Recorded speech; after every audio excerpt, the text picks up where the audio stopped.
Hello and welcome to Happy Vending. I'm Bill, and today we're going to fix some air gaps in this Royal soda machine. Stay tuned.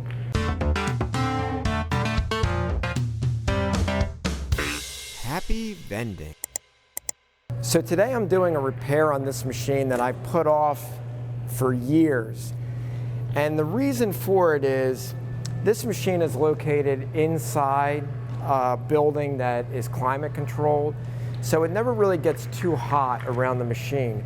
Now, if this machine were outside, this repair would be a little more critical. And what the repair is, I'm going to open this up. Now, you got to think of your soda machines as sort of like a refrigerator, where you want the refrigerator door closed completely and sealed.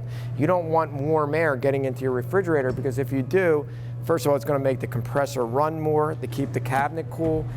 And also, you can get ice buildup if the outside air is warm enough, and you also get a lot of moisture going into your condensation tray.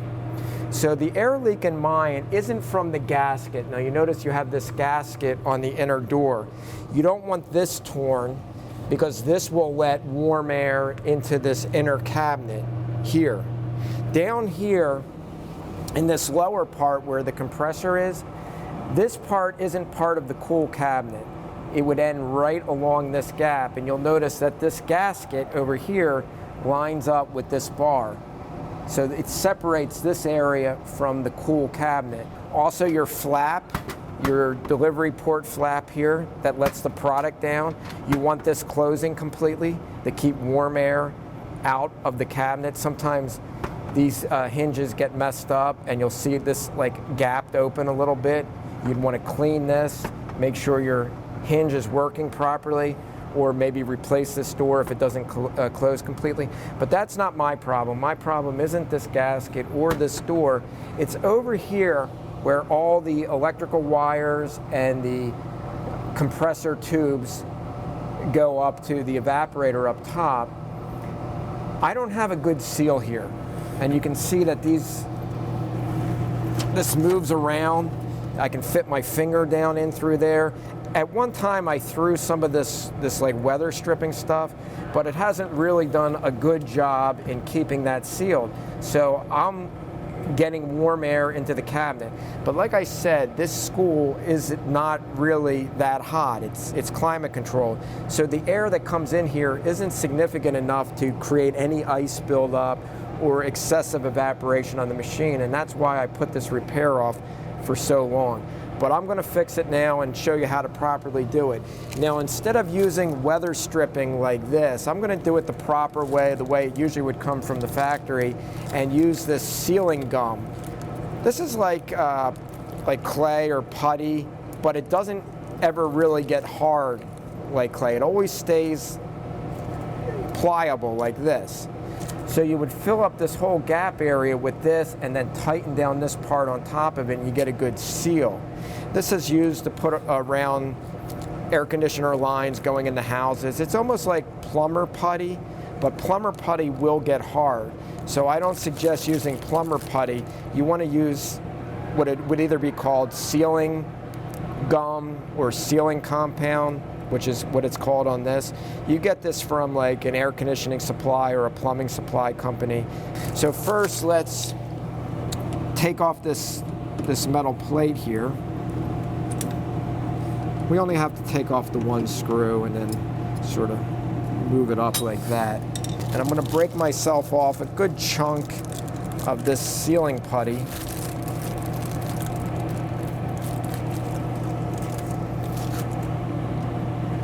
And you can see, like, oh, there is none in here. There's no old sealing putty. It's just this stuff that I put in there at one time, probably because I didn't have any sealing putty at that time. Now I'm going to shove some in the back to get that, and then, you know, this will push into it. So I have some in the back there, and then I'm going to put some in the front over here. Now this already has a little foam around it, and that will create a seal. I'm going to move this zip tie down and just tighten this up like this.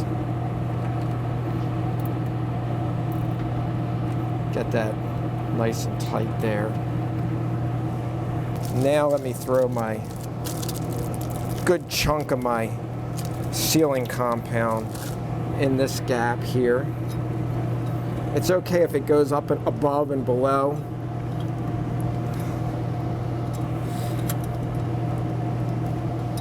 It's going to make a nice seal. If you have to add some more to it, feel free. It will just, blend with the previous stuff until you feel like you got a really nice seal around all your wires and all your compressor tubes. I'm pretty happy with that.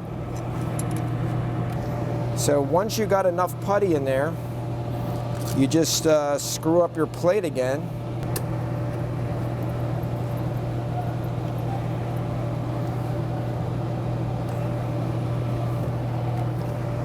And there we go.